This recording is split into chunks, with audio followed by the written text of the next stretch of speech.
After testing, so andito tayo sa fabrication. So check natin itong ginagawa nilang anilyo para sa beam or stirrups.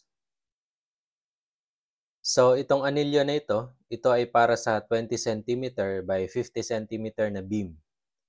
Dapat ang sukat ng ating anilyo ay 42 cm by 12 cm para masunod natin yung concrete cover na 4 cm both side.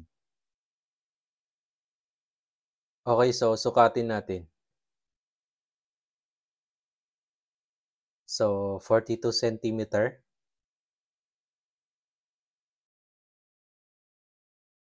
Yung other side naman is 12 cm. So tama. So kung mapapansin nyo, naka 135 degrees bend tayo.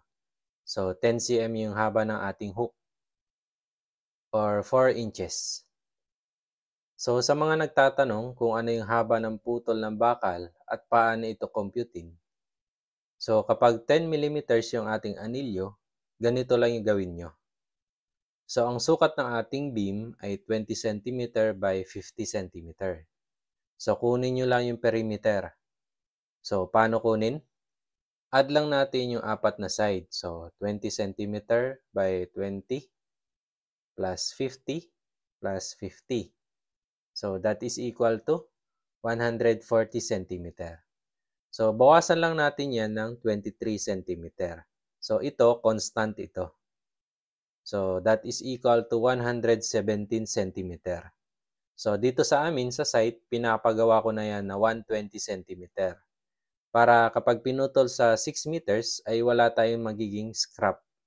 So tandaan, perimeter, bawasan lang natin ng 23 cm kung naka-centimeter yung unit natin or 230 mm kung naka-millimeter naman yung unit nyo. Or pwede rin namang 0.23 meter kung meter yung gagamitin yung unit. So check natin yung ibang anilyo. So ito, para naman ito sa 25 cm by 60 cm na beam. So bawas lang tayo ng 4 cm both sides. So ang sukat dapat ng ating anilyo ay 17 cm by 52 cm. Okay, so sukatin natin. So 52 cm. So tama. Yung kabilang side naman ay 17 centimeters. So tama rin.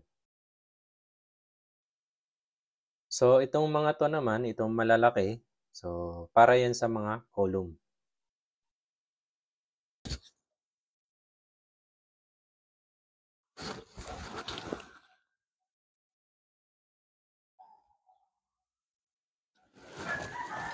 So meron din tayong cross ties na naka-bend ng 90 degrees. Yung isa ay naka 135 degrees. So ang sukat nito ay 17 cm. So para ito dun sa column na may sukat na 25 cm by 50 cm.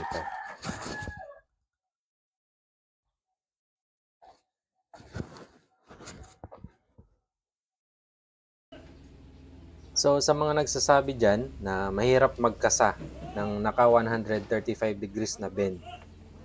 So sa una lang siguro. Pero kapag nasanay, makukuha at makukuha rin ang tamang diskarte.